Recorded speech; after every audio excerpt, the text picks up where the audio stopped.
Hello my friends, this is Spartan Ireland. Today I want to make a short video for you and share something else, another one of my interests outside of the Spartan race course, and that is making my own beer.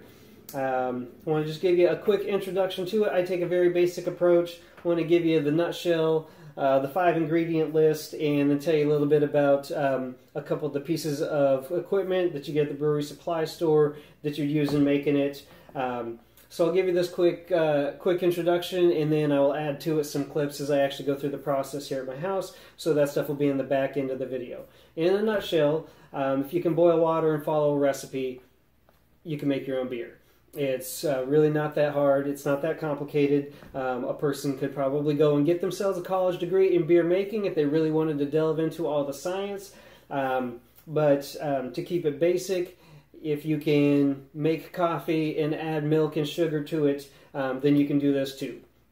In fact, the process and the length of the ingredient list is pretty similar to that. Instead of making tea or coffee where you're going to boil tea leaves or pour boiling water through your coffee grounds, instead it's just grains. So you got water, you have grains, there's a variety of them at the brewery supply store. What you want to use, you just whatever you want to make. You don't even need a book. You Google a recipe, you Google a brand name that you like, you look up clone recipe for whatever, Newcastle Brown Ale, Guinness, Corona, whatever it is you like, look up a recipe, you get a list, and get your 5 ingredients, well 4 of the ingredients at the supply store. So ingredient number 1, water. I don't go high-tech or specialty with that. I get it out of my faucet. Next up, like I said, is the grains. I've got some in here. Don't know if I can get a good visual for you without dumping it. Of course, I do make 5 gallons at a time, which is the standard size batch. So there we go. Hopefully you got a little bit of that color. That's nice and dark because I'm making a dark beer. Most of the color is going to come from the grain. Next up is malt, and then hops and yeast. So water, grain, malt, hop, yeast. What is malt? That is a sugar. It's a special kind of sugar that gets used for the beer making. You can either get it dry, so like a granulated sugar, or what I'm going to use the majority for the brewing is actually liquid, so it's just a thick syrup. So you got LME, liquid malt extract, or DME, dry malt extract. Next thing is hops. You can get them whole hops or in pellets. They're both fresh and refrigerated ingredients, and the difference is really just kind of, it depends on which strains are available from which supplier at the brewery store. So some of the things that I find just, they happen to be in whole leaf form, others a particular flavor and kind of hoppy bitterness level that I wanted from a particular strain. It was in pellets instead of whole hops. And then yeast. So, like I said, it's kind of like making coffee. You're going to boil some grains in a bag so that the grains don't go all throughout the liquid. When that's done, you got your color and your flavor you wanted to get out of that, you take that out. You put your malt, whether it's dry or syrup, either way, you put that in there, you get it simmering, then you add the hops and put it in there for generally 40 to 60 minutes, just whatever your particular recipe calls for. Hops, what they're going to control is the bitterness aspect of the flavor profile of your beer. So, well, there are beers, there are IPAs that may be really high in the hoppiness and the bitterness, and other beers that just feel really smooth and you don't feel like you're even noticing any bitterness. It's still, the hops are in there, and it's a part of the overall balance and character that makes beer what it is. So after the hops have boiled, you take those out, you got what you boiled, you put it in a bucket, you add enough water that you're at your volume, which is generally 5 or 6 gallons is your typical batch, which basically pretty much all the recipes you come across, they're going to be for that same thing. It's so standard that the yeast suppliers, the hop suppliers, they package it ready to be the right amount for a 5-gallon homebrew batch. So you don't have to figure out any special science with that. And then the yeast. When you've added the water to your bucket and you've got it cool enough. It's not going to kill your yeast, which is why you want a thermometer. Check the temperature. You put the yeast in there, you cover it up. Then it's going to do what we call fermenting. And what's going on with the fermentation process between the yeast and the sugar is this. The sugar is yeast food. They are going to eat, poop, and die. And that little life process is going to get a couple of byproducts. One of them is alcohol, and the second one is carbon dioxide carbonation. That's where your beer is going to get its bubbles. So that's it. You got water, grain, malt, hop, yeast. You're getting flavor from a couple of things. You boil like tea in a bag, and then because the yeast is going to eat the sugar and give you the alcohol and the bubbles, and voila, you have beer. So that's the basic process. Some of the equipment things you need, like I said, 5-gallon batches at a time. I will never boil 5 gallons because one, this right here, this is 4 gallons. You need to have room that it's not going to boil over. I don't want to imagine trying to fit a 10-gallon pot on this stove. But the other thing is how long it takes for the temperature of something that's 160, 180, 200 degrees, a volume of 5 gallons to reduce from that temperature down to say 78, 80, 84, whatever is best for your yeast. You'd be waiting, an entire day before it cools off to get the yeast pitched. So I actually don't boil 5 gallons. I boil about 1.5 or 2 gallons, and then I add the cool water. Temperature comes down. If it's not quite right, put the thermometer in there, and I wait. When the temperature comes down to the right point, I'll put the yeast in there and cover up the bucket.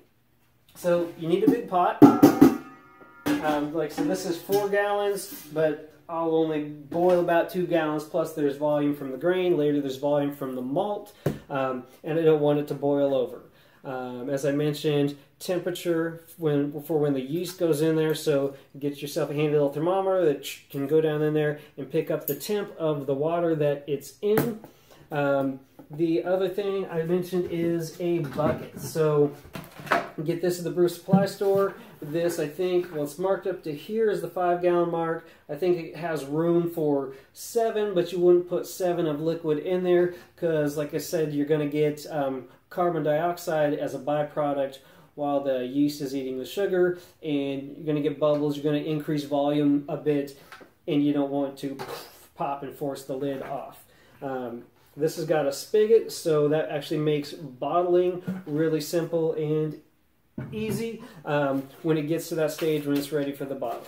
The bucket has a lid because you don't want to contaminate a product during a fermentation process. You could get it to go bad. So it's got a gasket in there, and you get a good airtight seal with your lid. Your lid has a hole. In that hole goes this fancy thing, little rubber stopper. This is called an airlock. So you put water in there, and this goes in there, and you put a lid on top of it. And what happens while your yeast is eating the sugar and your beer is fermenting and you're making alcohol and you're making bubbles, it's expanding in that gas. You're going to get a lot of expansion at first. That gas needs to go somewhere. So there's water in here. The air pushes through the water and gets out, but because you don't have a vacuum, nothing's pulling air from the room, the garage, the kitchen, wherever it is you have it stored. Nothing's pulling air down and through the water, so you're not getting any foreign yeast or bacteria or anything floating in the air. Nothing's getting in there into your beer. And then fermentation, you let it sit in a bucket for a couple of weeks. You keep an eye on your airlock periodically, and eventually you'll see that it's, you're not even seeing the little thing bounce up from air bubbles escaping because that activity has really died down, and most of the yeast are dead, but not all of them. And so that the final step, how you're actually going to have carbonated beer, is one of two things. You could just go buy a CO2 keg. I never did. If you have a CO2 keg, you can put your final finished fermented beer in there and just carbonate it instantly as you pour it into a glass. What I do is I just pour it into bottles. So you get yourself some bottles, or you can save the kind, not twist off, they'll never work, but the kind that where you have to pop the top. You can save those, you can buy them at the store. You pour the beer in there. Backtrack. You don't pour the beer in there. Before you're going to bottle, and that's why I have this little bit besides the liquid malt extract, you add this last little bit of dry malt extract. So you get some water boiling in a pot, get this all dissolved, put it in there, stir it up. Most of your yeast are dead, but they're not all dead. The ones that are left are going to eat this little bit of sugar that you gave them at the end, that you do right before you bottle. And while that's going on, they're doing more carbonation and creating bubbles, but this time you've got it capped and there's nowhere for the air to escape, so you keep your bubbles in your beer. And so you just get some caps at the brewery supply store, you get your bottle capper at the brewery supply store, do a little bit of this, and now you've got a capped bottle, and that sits a couple weeks and it's carbonated. Start drinking it. The carbonation does tend to improve longer. A lot of home brewers will say that the best beer in a batch will be the last one that you drink, because there's some carbonation, some flavor improvement with the aging that goes on there. So that's it, my friends. So that's the few specialty items. You need a pot that's big enough. You need a bucket with an airlock to put it in. You want to check the temp, and you want to be able to cap the bottles. You can get all that taken care of at a brewery supply store, which is where you'll get your grains, your hops, your yeast, your malt, the bags to put things in.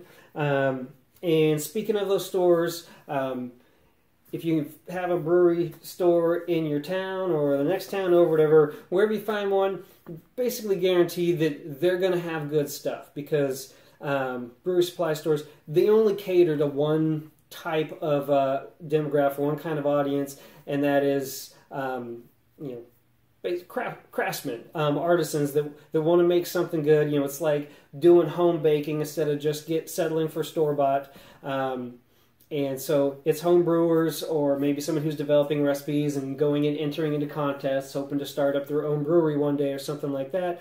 But it's just going to be quality ingredients. There's no dollar store version of brewery supply, because like I said, with that kind of client that you're catering to, if you had cheap quality garbage products, everybody figured out they wouldn't come to your store, and that brewery supply store would just close up. So it's always good stuff. Every batch that I make, it turns out good. Like I said, in terms of quality, it's small batch. It's kind of the difference between home baking with great ingredients and putting some love into the recipe versus just getting whatever was churned out at a factory and frozen and shipped off to a store and thawed out and basically good enough as far as baked goods are concerned. But you're going to be able to make good stuff, and like I said, that's the process. So it's something that any one of us can do. If you really want to get to college level or competition level or be a pro at it, you certainly can. But you don't need to. Not if that's not your thing. I've been very basic about it for a bunch of years, and I'm just kind of a here and there, on and off hobbyist with my beer making. I made my first batch more than 20 years ago, but I've had an entire year where I just didn't make any, just didn't get around to it, and then like, oh hey, why don't I do that? For example, if it's my weekend birthday and we're having a pandemic, can't go anywhere, can't go to restaurants, can't socialize with humans, and right now in my state, Washington State, can't go out to the forest because everything's on fire, and on top of that, the next state down the coast is on fire and all their smoke blew in, so I'm not even supposed to go outside. Why not brew some beer in my house? I'm going to get started, and I'm going to cut this off here, and then I will bring you in for some clips as we demonstrate some of the steps. So, Spartan Island, thanks for watching. I'll add some more. Alright, here we go. Like I said, I'm going to add some little bits to the process. So step number one, boiling water. Before adding the grains, get it up to a boil. And hot tip number one about the lid. This is the only part in the process I will ever use the lid.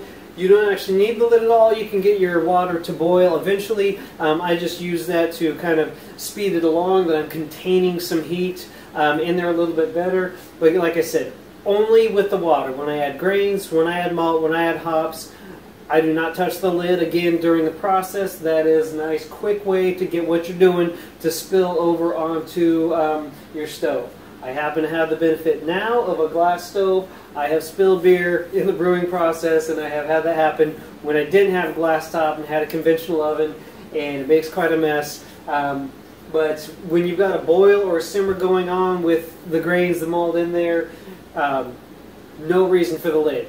You're just going to probably boil it over and spill it, and then you realize you should be taking your lid off.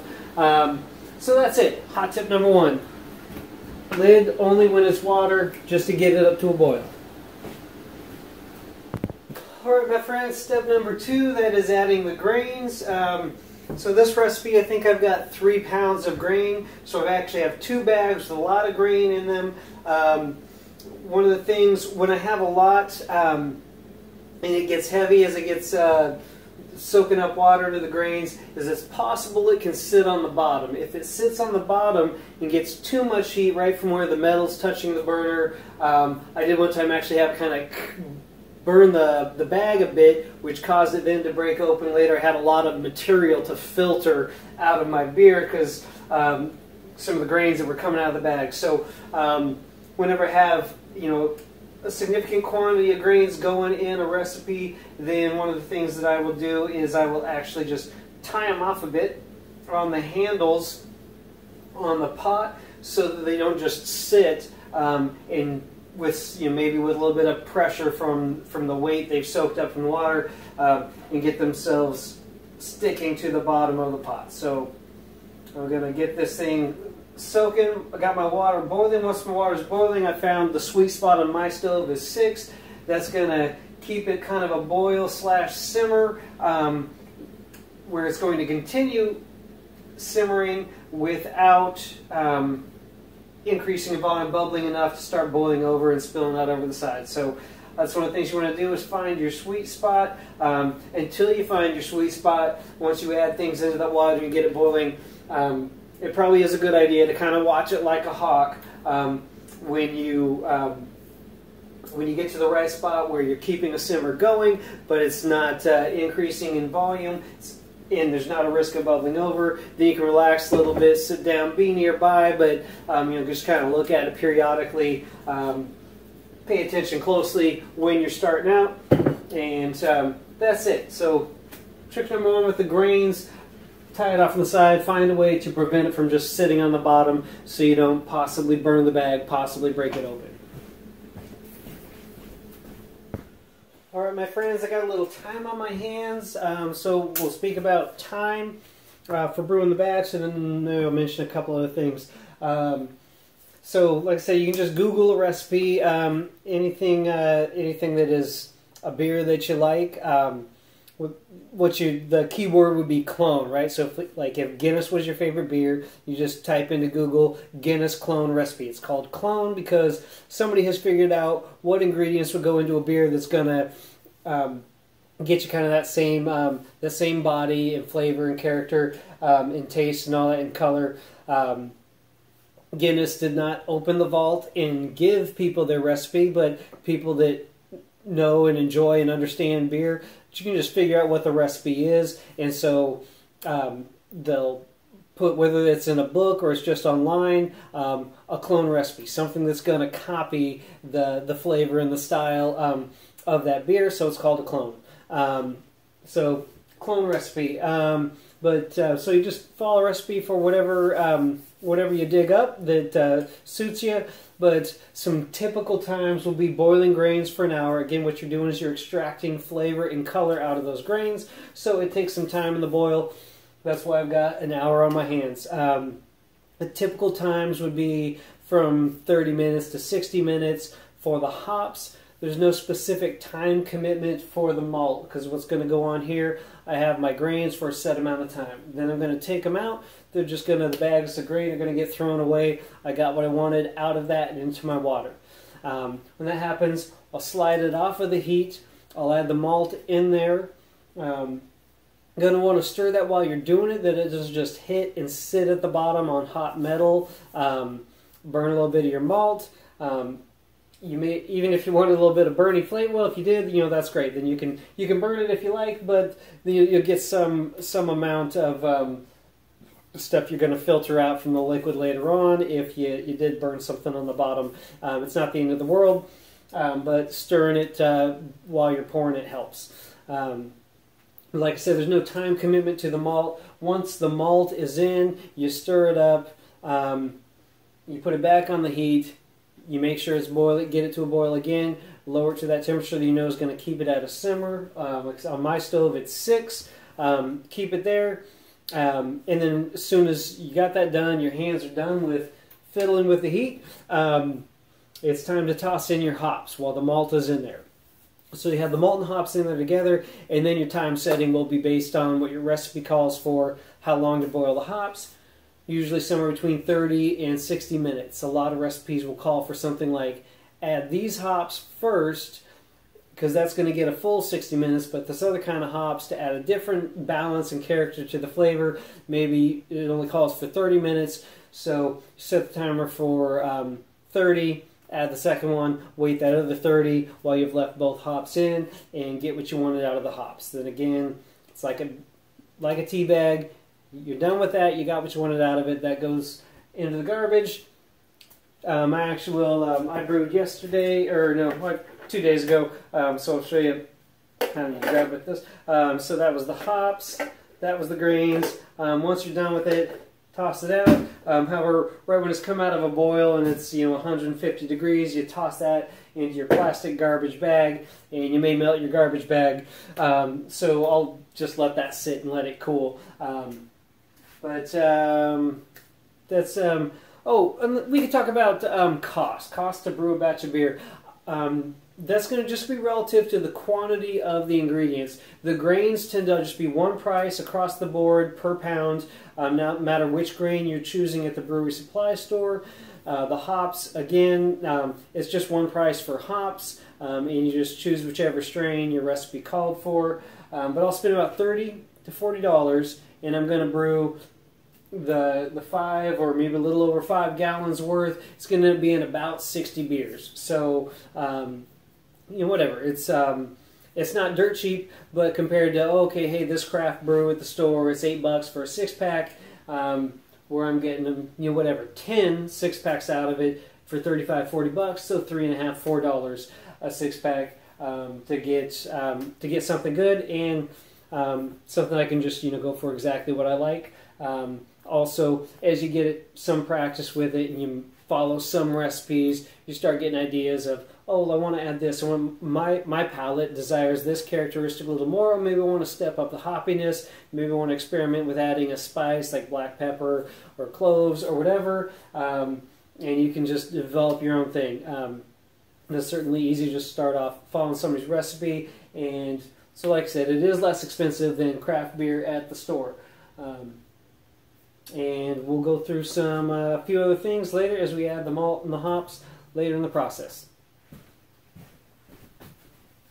Alright, so we're back. I've done about 65 minutes of the boil with the grains. One little tip you're going to see here is that I don't have to fish out my tea bag of grains that's all hot in the boiling water because I tied it off on the side. So I've already got something to hold on to. And then you can fish it out with tongs or a big spoon, one of the ones with the holes for straining it. If you just toss the whole thing in, I will with the hops later, but have this advantage this time with the grains. And then you just want to have your bowl nearby that you don't make too big of a mess. Of course, I didn't make no mess at all. It's alright, that's what sponges are for. So we got the grains out. The next step is going to be getting the malt in. So at this time I'm going to get off of the heat. Actually, I'm going to get this out of my way because I want to have that stove surface get off of the heat. Another thing that happened during the boil, and this is fine, is that my total volume has reduced. I'm just going to add hot water now. But now this is hot water as far as the temperature on the faucet's concerned, but it's not hot compared to the boil. I'm doing this to bring my volume back up, that my water compared to the malt or the sugar, the syrup that's in there is not too low. And again, this thing doesn't have even 2 gallons in it. The final batch will have 5 or 5+. So we've got that off of the heat. I don't need to turn the burner down. That's going to be it's going to be back on the heat and bring it up to a boil soon. As soon as I get the sugar in. So get the malt in. Like I mentioned, it's helpful to stir it as it goes in, so you don't have it sit for any significant amount of time on the bottom, where you probably burn and crust a little bit there on the bottom. So it's a syrup. You can see that in the video.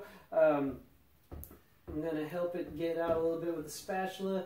Another thing I'm going to do, because I want to get the full amount that I planned for and was measured out for the recipe into the brew. And like I said, it doesn't hurt to add water. We're adding water regardless anyways to get this up to being a 5-gallon batch. So I am actually just going to utilize my friend the tap and get some hot water. I'll put it on the spray setting and get some of that off of there. The hot water will help me capture some of that liquid malt extract or syrup out of the bucket, so that I can use the full amount in the recipe. And a little bit of water, a little bit of warmth, and that syrup's going to come off pretty easily. So I'll get very nearly 100% of it and not have anything wasted. So that's something you can do. That's another reason to not be maxed out on your volume to begin with, that you can use it for this step in the process. And you don't need to get every single gram, but you want to get it as close as you can to 100%. And get all that malt, because that is part of your flavor profile of your beer. It is also, that's the food for the yeast right there. So there we go, got almost all of our malt in the extract. Now there was a couple drips that happened. That's okay, because this is a process that has a bunch of time to it, so I got time to grab a sponge and tidy up even as I go. Now what I'll do, get that malt stirred up so it's not sitting on the bottom. I'm going to set this back to high and get it to a boil. Then I'll bring it down to simmer, so it can simmer for probably a full 60 minutes while I've got the malt and the hops in there. Bringing this to a boil, once the malt is in there, that is definitely a time you have to watch that like a hawk. You can go from it's not going yet to boom, it's exploded over the top and you got a big mess. And whether you have the benefit of a glass stove top or not, it's a mess you don't want to deal with, and you don't want to be wasting what you're brewing. So there we go. We've got the grains out, malt in, tidied up. I'm going to watch this closely, and then after that we'll toss in the hops. Okay, next step in the process. So that's all ready. It came back up to boil. As you can see, actually I slid it over to the side, took it off of the heat for a moment. That's no problem, because it's so hot and the burner's at the right temp that it's going to get right back to simmering. I wanted to be able to just give you a little demonstration. So put the pellet hops. That's my higher alpha acid hops. We'll talk about that for a minute. So as I mentioned earlier, the hops dictate the bitterness aspect of the flavor profile in beer. Now there's other things. They're aromatic. There's flavor and there's scent that's in the hops. They're a really aromatic item. But the different strains of hops, they're going to have different numbers on the package. hops, you're always going to get this number. I don't know if you can see it close enough in the camera because I'm not looking, but it's where it says alpha. So that's alpha acid, and then the other package, we should see that, hopefully got that close enough. Alpha acid, 12.9% alpha acid. I'm not going to explain to you, in fact, I don't know, but still I wouldn't go too long into it anyways. All the rocket science about alpha acid, basically what it is, the higher the number, the more the bitterness. Or if you're in a restaurant that's also a brewery and they also have a bunch of beers you've never had, you've probably seen IBU listed next to different beer types and with a number. And so that's International Bittering Units. The higher the number, the more bitterness that's in that flavor. Different things like much fuller bodied beers where there's a lot more going on, you can actually have higher bitterness, but it's balanced with other things so that it doesn't completely dominate the beer. With lighter beers, like it's common with the IPAs, that's kind of the thing they're known for, is the hoppiness or the bitterness that's in them. So alpha acid, the higher the number, the more bittering units or the more bitterness you're going to get into the beer. Also, because it's a content thing, the bitterness that goes into that flavor, just as the number, if the number is higher for alpha acid, the more bitterness that you're going to get. Also, more quantity of hops, it's going to go up. The longer you leave it in the boil, the more you're going to extract. So it's quantity, quantity, quantity. As if you have more, you're going to bring the bitterness up. With less, you're going to keep it at a lower level. And so here we go. Got the bag that's much smaller than the bag I use, where I've got 2 pounds of grains. We'll see if we can get you a shot of the fresh hops in the bag. And here's just one method I'll use, is spread that bag onto a bowl just to make it easy, because this stuff has got kind of no weight to it. It's so light, and I don't want it falling all over the place while I'm trying to get it into my bag. Push that down, and going to squeeze a little bit, give myself some room. So got to tie it off, because we're kind of making a little tea bag out of this. And then this is going to go in there. Now let's see, my recipe is calling for the higher alpha acid. So this is going to get more of the bitterness. This is actually pretty potent, but then we're going to also add aroma with this second style of hops. This one goes in first. So this one gets the full 60 minutes. I set the timer at 30. When I hit 30, we add the second one and go the other 30. So there we go. That's your little super basic education on hops. Alpha acid, the total quantity, the amount of time. Those things are going to control the bitterness character of your beer. And timer on, 30 minutes. And we'll throw in the second batch. I will watch this pretty closely for now to make sure that now that I've thrown it back on the heat, I'm not going to boil over, as long as I see that we're fine and it's at the setting I need to keep my stove at for a good steady simmer. Then I can just sit around a bit, wait for that timer to beep. Okay, so we're about to wrap up the cooking, brewing process portion of beer making, as mentioned earlier. So from here, we're going to get in the bucket when it's the right temperature. We'll add the yeast. Once that yeast is in there, the lid is tight, the airlock is on. It just sits there. Sits there and you don't do anything for a couple of weeks, except maybe periodically check on the airlock. I'll get back to that. Other than that, it sits there and ferments. It does, the yeast does the job for you. After it's done with that, then we do the final step, which is putting in the bottle. So again, that final step, after it's finished fermenting, it's not bubbling through the airlock, so basically all the activity has died down from the yeast, which means you're not going to have to worry about too much carbon dioxide and blowing your bottles up, which I have never had happen.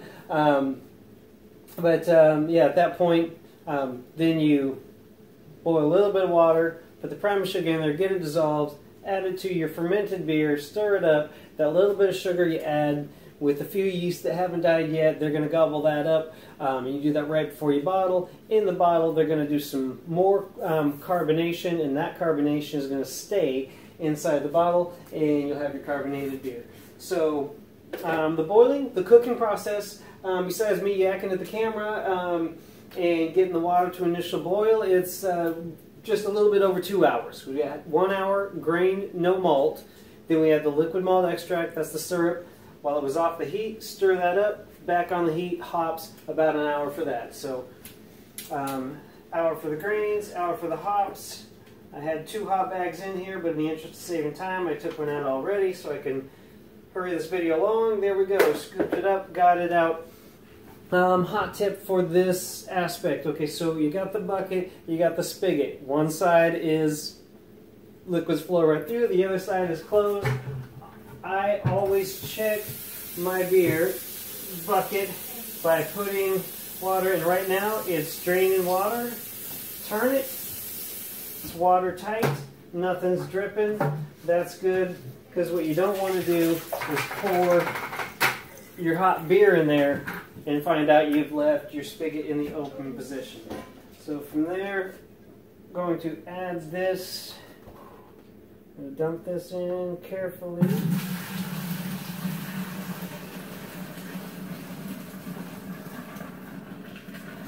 Now, there may be some bit of graininess. Something may have come out of some bags.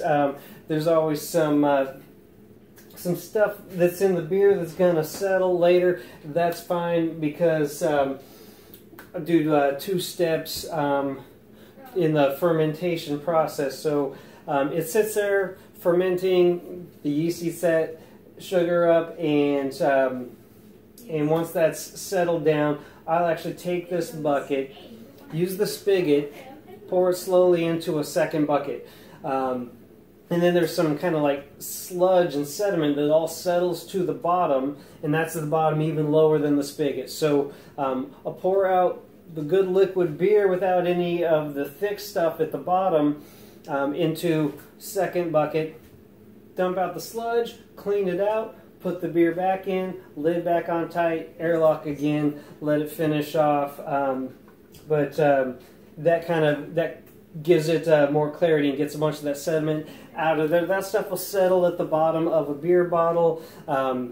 It's not going to hurt you. It's just the ingredients you were already using in the beer making process, but you probably don't want that particles and little floaty things in your beer. So that's just one of those steps you can take to get some clarity. So we've got it in the bucket. We'll take a look real quick at what the temperature is, and basically fresh off the stove, fresh off of boiling, and we are about 200 degrees. Remember, I want to get it to around 80, maybe 82 with the yeast. Each yeast strain, it'll tell you on the package the preferred temperature for where you should pitch it. Pitch it just means put it into the beer. So here's one of my secret weapons, ice. My ice maker isn't working, but I just prepped last night. Put some ice in some bowls. We've got some ice from the ice cube trays. So I'm going to add ice. I'm going to check the temperature, and I'm going to add water. If it starts to actually get lower than I want it, I can just make the water in the faucet hotter. If it's still above my yeast pitching temperature, I'll just use the coldest water I can get out of the faucet to bring that average temperature down. I'll stir it up and I'll watch it. And so whether or not I've had it where by the time I do that, added water and ice, and boom, I had it right at the temperature ready for pitching the yeast. Go right in. If I gotta set it, cover it, put the thermometer on it for till later in the evening and just kind of keep checking, I'll do that. And then give you a little tip. So once the bucket is full and we've got the lid on and that's airtight, in some lids they'll take a significant amount of effort. You might even pound it with something, maybe a rubber mallet, and make sure it really snaps on into place, that you really are airtight and preventing any contamination getting into your beer. Do that and all that movement and maybe even whacking it. Do that without the airlock. You're not going to spill the water. And then when you're done, your lid is tight. You put the airlock on. I'll bring this up to the camera. It should have, does it say fill line? Well, you probably can't see it because it's clear, but so we'll put that water in there, and this is going to go in. As there's air pressure, that plastic piece I dropped in is long enough that when the air pushes it up, it's going to hit this lid, and it's not going to lift off and up above the water line. So the air that's coming out is going to push out through the water. It's going to bubble out, and there's little holes in this lid. So that CO2 that's coming off of the fermentation process, that's going to escape, but contaminants and outside air is not going to make its way in. So I'm not going to drag this out with filming everything with putting water and ice and checking temperature, but that is the process. We boiled. We're going to cover it up. Once the yeast is in, let it sit for 2 weeks, put it in bottles.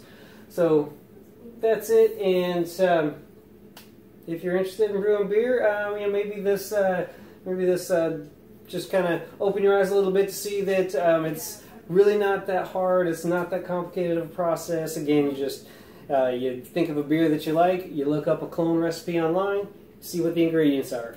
Brewery supply store, you want a pot, thermometer, bucket.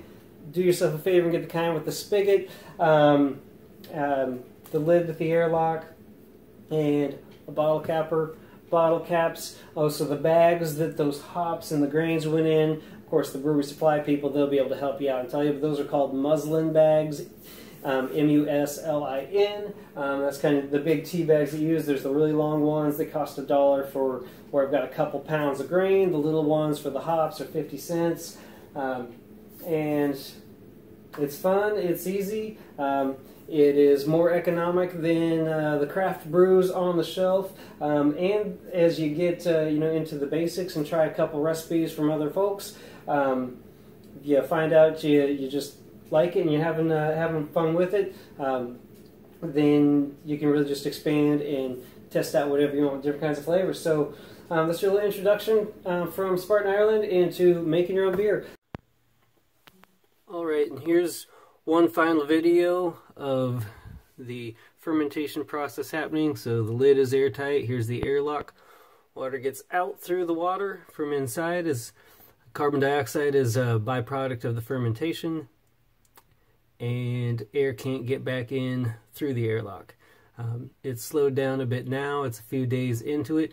It took about a whole day before it was creating the gas and bubbling out. And during that, one can be tempted to get worried and think, oh no, did I do something wrong? Did I put the yeast in while it was too hot? But I have experienced that and seen that a bunch of times where there's a delay before it really gets going, and you just trust the process. As long as you did pitch the yeast in an appropriate temperature range and just be patient and wait, and there you go. Bubbles, fermenting is happening.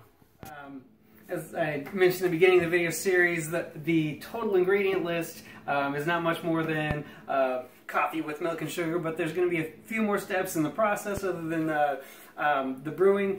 So now this has been fermenting for a week. Even yesterday, it was a real long wait to see an air bubble escape out of this airlock.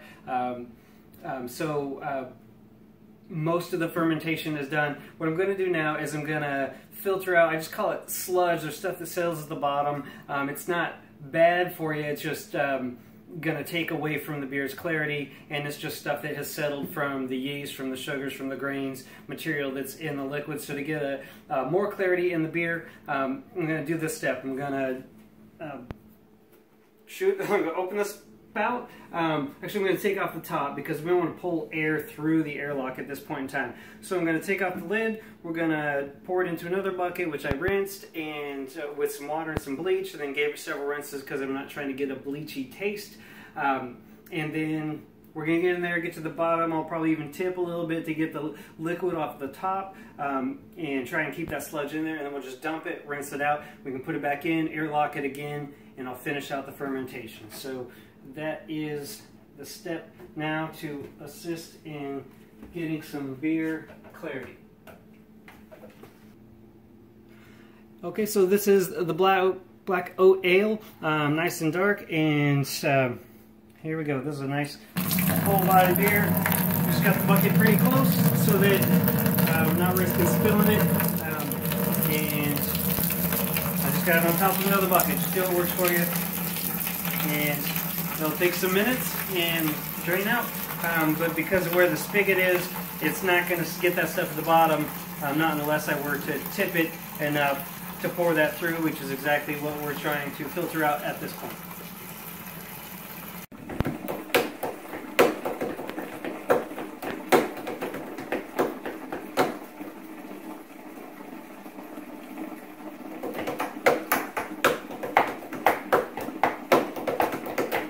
It's almost all poured out to the, well, it's poured out to the level of the spout. So we take a look inside. We'll see we've still got some beer on the top. At this point, I'm gonna be really careful in my tipping it because I don't want to stir it up. I want to get that nice dark, fairly clear beer on the top to join the rest of its friends in the other bucket and not stir up that sludge you're starting to see there being revealed at the bottom of the bucket. So that's what this process is about. This step is to get that out. We're going to get the liquid beer in. I'll just rinse this bucket out at the sink, get it nice and clean, and then it'll all dump back in here. It won't be the slow process like this. Dump it in, reseal the lid, airlock again, and it'll sit until it's ready to bottle.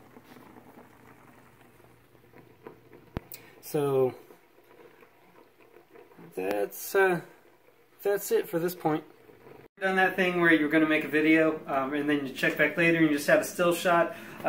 Managed to pull that off today. Luckily though, we have two batches of beer, so we'll just go ahead with this final step with the second batch, but that's going to be why you'll notice a different color. This is nowhere near as dark as what you saw on the first couple of pieces.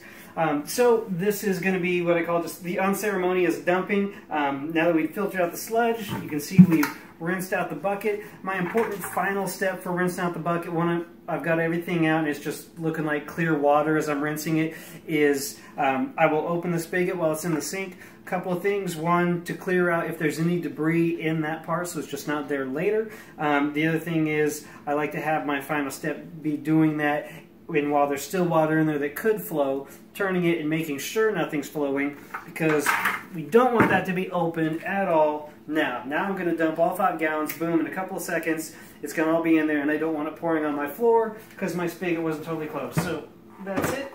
This is 5 gallons, so probably 40-ish pounds. And like I said, it's unceremonious, just quick and get it back in this bucket. This big bucket I use for this process, it does actually have a lid for the airlock, but I want it to be in a bucket with a spout prior to me bottling, because that spout on the bottom makes the bottling part so simple. Since gravity is going to be in my favor, I can just put the bottles up to it one at a time and fill them up before they get a cap. So that's it. We dumped it. We will put a lid on, airlock back on, and next weekend there'll be time to put it in bottles. That's it. Thanks for watching. Alright my friends, we're at the last step before bottling. So what's going on, the fermentation, the yeast ate the sugars, it produced a lot of carbon dioxide and made the alcohol. Most of the yeast are dead, they're not all dead, but there's so much carbon dioxide is coming off. That's why I use the airlock, because it would create too much pressure, so you release that through the airlock without pulling outside air in to contaminate it.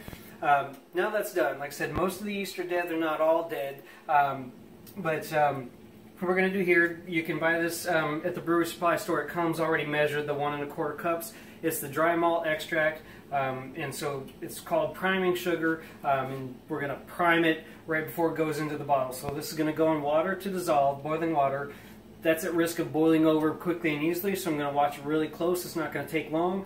It's just going to dissolve, and then we're going to put it into the beer, get it stirred up, and then that's it. That little bit of sugar is going to feed the few remaining yeast in the bottle. They're going to create carbon dioxide with a cap on. The bubbles have nowhere to go, so they stay in your beer, and your beer carbonates in the bottle. So here we go. Like I said, this is going to be quick. This stuff is really dry and super absorbent, so like as soon as any of the steam hits, it's going to want to start to clump up. I'm going to try to just shoot this in real quick. Alright, there we go. And stir it for it to dissolve. I I want the clumps to break up, but this is going to be a real quick process. I'm probably going to turn this down a little bit because it was already boiling. And with all the sugar in here, it can boil over quickly. And so the other thing I did right before the bottling, I did it once after about a week of the fermentation, which was pour the beer, drain the beer through the spout into a second bucket and get all the sludge out, all the stuff that just kind of settles to the bottom. But I do that a second time just in case, because it helps with the clarity of the beer to get any of that stuff out. Again, it doesn't hurt you. It just settles the bottom of the bottle, and then you get like that last little sip that you kind of don't want to drink because you see that stuff there. Okay, and then another thing that I'm going to show right here. After I pour it from the spout into this bucket and I rinsed out the fermentation bucket with spigot, I leave it in here for a reason, because we want to get this stirred up, this water and dissolved sugar. And this is about as easy as you can get for stirring it up. Is we're just going to dump it in. That's going to get that stirred and mixed evenly. There we go. So the unceremonious dump, nice and quick. And now everything is in here that needs to be in here for final product. We'll get set up to bottle, and then we'll start another vid and just demonstrate that real quick. But that's it. That was the last step. Priming sugar. Feed those few remaining yeast, and then it will carbonate inside the bottle. This is the last step. Bottling. Going to give a little demonstration. This is pretty simple, pretty easy. This is definitely the bottling step. Is one of the reasons I really love and would never switch from the bucket with the spigot, that I don't have to fiddle with any other thing, hoses and siphoning and whatever. It's just as simple as it looks. I'm going to use a clear bottle here to give you the pleasure of watching it fill up, and cut it off so we don't spill. You can do it one at a time or fill a bunch and then go through assembly line style, whatever you find most convenient. I do like just the assembly line style, but so that's it. Now that we got it in the bottle, the few yeast that are left can eat that priming sugar. So the carbonation is going to develop. It should take a couple of weeks, and that's kind of the soonest that you want to start opening them. That will improve over 3 to 4 weeks. It'll get a little bit better. So if you can just handle being patient, or you'll just find that some of the beers you had later were better than the ones you had first. But that is it. I guess one more little recommendation, especially because a lot of bottles that I have, they're dark, and so you may not see the color, where I have a brown ale and I have a black ale. But so what I'll do is color code the batch. So this Newcastle clone that I've brewed gets the yellow cap, and then the black ale is going to get the black cap, so it won't matter how dark the bottle is. So that's just one little tip you can use if you're brewing more than one batch. So that is it for now. Thanks for watching. Give one last final demonstration of something. I just tried this for the first time this year, back in January, where I wanted to just go beyond the basic ingredients of my recipe and try out some spices. So some things I like, and I thought they would go well in a dark, full-bodied beer, was black pepper and cloves. And so I did that earlier, like I said earlier this year. The spice was really mild, really subtle, I felt, and so I wanted to take it up in quantity and see if I can get more of that character into the beer. And then just a little tip here is that instead of making a whole 5-gallon batch with this spice experiment, or having to make 2 batches to make the black ale without it and the black ale with, is I bottled about half of what I had without any spices, and I just boiled this like a tea. Had it on there for 20 minutes. Got a handy little strainer. I'm going to keep the bits out and just, you get a shot of that nice spicy looking dark water. Cloves and black pepper. So keep the bits out, get the water in.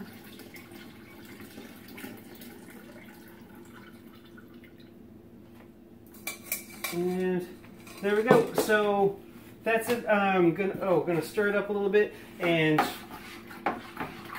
then I'm gonna finish my second half of bottling.